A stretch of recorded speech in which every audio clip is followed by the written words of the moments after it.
and they got your credit card information. They take your license plate down, and then next thing you know, they want money every month from you. They've already looked up your neighbors and your friends and where you work and stuff, and now they want money every month.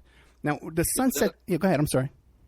There are 2 serial killer cases. The Sunset Strip killer, indeed.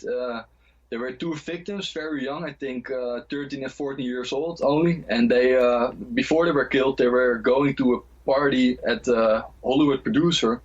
And there were very big stars like Rod Stewart and other people. And there were attendees like 100 people, all very wealthy. And 24 hours later, those girls were dead. And all those killings were attributed to Douglas Clark and Carol Bundy. But if you see the timeline of events, it's more likely that they have did something wrong at the party, that there was going something wrong. It was an all cover-up. And also with the Hillside Strangler, Kenneth Bianchi, Angelo Buono, they also had a prostitution ring. Angelo Buono had an upholstery business. It was more like a front for prostitution business. And McGowan's work stated that many of his clients were police councilmen, law enforcement, and parole officers, and people in politics. So you have really direct connections with upper society and not only random serial killings. That's interesting. Charles Manson had an escort service too. Yes, indeed. Now, the Sunset Slayer, describe what their crimes were. The Sunset Bundy and the wife.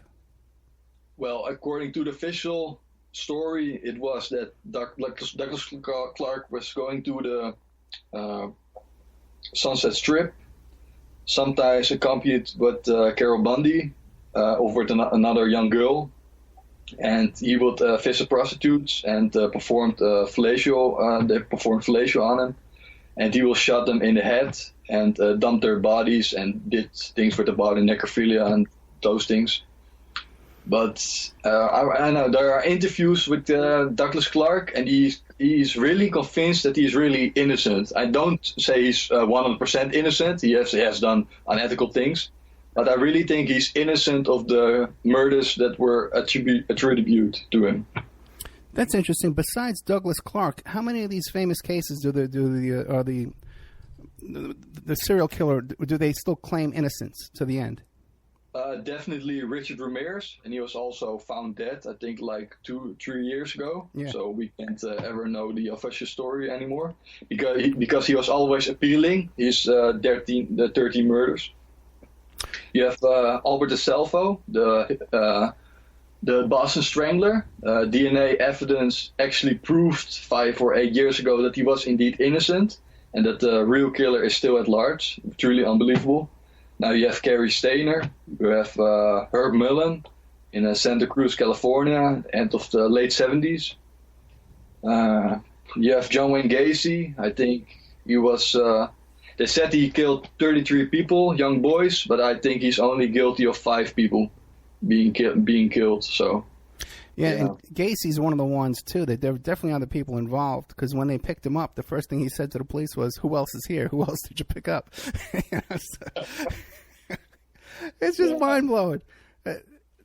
Now, you mentioned Santa Cruz. What is the deal with Santa Cruz? What's going on up there? Is that like a hub for this kind of thing? Yeah, McGowan's work actually demonstrated that it's like the capital world of serial killings. Like it's the place to be a serial killer. So I don't know what the hell is going on over there. So, but it really looks like in the end of the 1970s there was Herb Mullen and Edmund Kemper. Edmund Kemper killed allegedly 6 women, and Herb Mullen I think 12 people. And if you really investigate those cases, you really come to the conclusion that most of Herb Mullen's killings were actually contract killings, because the victims were not randomly chosen. They were all filthy. They were all blackmailed, coerced. And Edmund Kemper, I think Edmund Kemper probably did kill some co-eds, because he really made strong statements and really has a recognizable story that has credibility. But I also think there were others involved. I don't think he did everything by himself. So, yeah, and it's interesting about Santa Cruz. I've never actually been there. I might have driven through. I know I've driven through that area, going north and south. but I've never actually visited Santa Cruz. But I've looked at it. It looks like a fun place to go, like, for the weekend with my kid. There's a nice beach up there. They got a pier with games and stuff like that and rides. And the motels are very cheap. It's very cheap to go visit there, like for a little vacation weekend, which is very difficult to find in the California coast. But I'm always afraid to go because I'm thinking, my God, this it has this reputation. Maybe that's why it's so cheap. They want to lure you over there and you never come back. No, there's one weird thing about the camper case. After he killed his mother with a hammer, and I don't want to say any other thing what he did with that body, but he took a trip to, I think, University of Nevada for unexplained reasons, and then he did go to Colorado with a whole arsenal of weapons, and he really thought he was being in a shootout with police, but after that he just turned himself in. But do you know anything about the University of Nevada, why he possibly did go there? Do you know something about that? No. University of Nevada has a bunch of different campuses now. Maybe back then it was just one campus. But I've never heard anything too suspicious about the colleges here. Nothing that would jump out at me. Well, one thing's kind of weird. There's this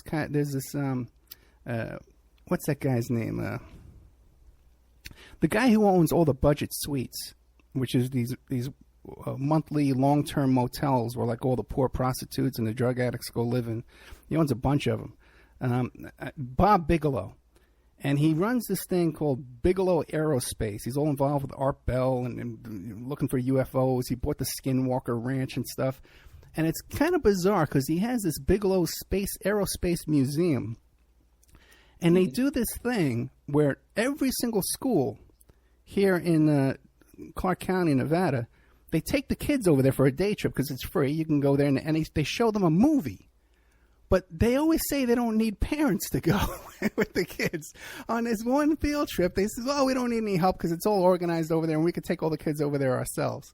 And it's just always struck me as odd. So I never let my kid go to it. But if you go there, yeah, it's just for students too. Like if I wanted to go and see this movie, I couldn't do it. It has to be for a school. That's weird. And the budget suites are very... It's an open bazaar for prostitution and drugs, and he's got like 10 of them. There's like there must be a 300, 400 apartments in the budget suites across southern Nevada here. A very rich man gets away with it. Now, you mentioned... Go ahead. Can we step back a little bit about snuff movies? Because there are a lot of information that is really interesting. Sure. About the Fred and Rose West case. There were actually rumors that he was duplicating tapes and was selling them in video stores under the counter. But have any of those tapes ever turned up, though? Not that I know of. I did read somewhere that they found child pornography pictures, but not videotapes. No, but they, when I'm going out in bars and you meet people from the UK and I talk to them if I have a really fun topic discussion, they really acknowledge to me like, yeah, we heard those rumors, and I can't say I met someone who saw those tapes, but I really can. Acknowledge to you that it's really it's not a story, it's really a fact. Common knowledge. It's common knowledge is the phrase we use. Yeah. Now that's interesting. There's a whole pattern with that. With the videotapes never seem to actually turn up ever. There were snuff films in the Son of Sam case. Yeah, Leonard Lake case also. Leonard Lake and Charles Ng, right? Yeah, David Parker Ray in Truth or Consequences, New Mexico. Right. And the other, right, because he had a very expensive video camera. That's the Toy Box Killer down in Truth or Consequences, New Mexico. And Paul, he had a satellite transmitter besides his toy box. Oh boy, yeah, right. We'll get to that whole case in detail because that's a very important case. But also Paul Bernardo also too was taping, and we don't know what's on all those tapes. Yes, that's really a mystery. I mean, this guy was truly obsessed with videotaping. This guy videotaped everything in his life. There wasn't a day that he wasn't going away with his video camera. He was always videotaping. And I think when he was arrested, they found like 300, 400 videotapes. of course, many of them were taped with episodes of The Simpsons or movies, but we never have showed the contents of those tapes. I mean, he was also a peeping Tom, so and there were also allegations when he was the Scarborough rapist that some of the girls mentioned that that there was a girl with him videotaping the sexual assault. So you have very likely to be that Carla Molk was present during those rapes when she was videotaping this stuff. Truly mind-boggling. I don't know. And Jeffrey Dahmer too. Jeffrey Dahmer had a video camera in his place. We don't know where any of those. And they claimed they didn't work. They weren't hooked up. But we don't know where any of those tapes are either. Yeah, I read all the FBI files on Jeffrey Dahmer. It was really interesting. Very much information. He could account for everything at the apartment, only he couldn't account for the video camera that he bought. He couldn't remember where he bought that video camera. Oh, very interesting. And then again, back to Charles Manson. They talk about the night there was a rape that was a sadistic, sadomasochistic rape and revenge for a bad drug deal that went on at the Tate and LaBianca house previously that week. That was videotape, and they were making snuff films in there, and they were making child pornography there. Again, it goes back to the video. Yes. I think it's fact. I think author Ed Sanders did very much information in his book The Family, and it was. I think it's a fact that Roman Polanski and Sharon Tate were making pornographic videos as long as they were in a relationship, and also with other highly people in the entertainment industry, and also Charles Manson with his girls were making pornographic videotapes at the ranch. It's interesting, too, that it seems that because you hear these rumors about gay porn and different porn videos, underground porn videos. There's one with Ronald Reagan that they talk about. And somehow they seem to wind up in the hands or pass through the hands of Larry Flint, the publisher of Hustler magazine, who seems to have a big connection to a lot of these things, too, because it was his brother-in-law, by the way, his brother-in-law, who was never arrested, who was involved, who gave the gun to Bill Menser when Menser did a couple of hits. The brother-in-law never got in trouble for this and actually got paid by the cops for giving them information and going undercover and wiretapping. But I've heard the story, and from a very credible source, that Flint wound up with the tape of Ronald Reagan doing the gay porn. You know anything about that? You know anything about Flint? No, I saw a year ago for the first time The People versus Larry Flint, and I thought it was a pretty good movie. So, but I don't did much research into the real case now. Yeah, you got to look into that. That connects to all this too. And also, too, it's very interesting how The People versus Larry Flint, who's in there, you got Woody Harrelson with his connections to all kinds of creepy stuff. And who's the other one? Courtney Love with her connections to Epstein and everything, man. She's involved in the murder of Kurt Cobain, all kinds of weird stuff, you know? Jeez. All right, this might be a good time to take a little commercial break. And we'll be back more with our friend Patrick, who keeps his last name private because, this does attract a lot of negative attention, these kind of topics, and it's not the safest thing to be involved in.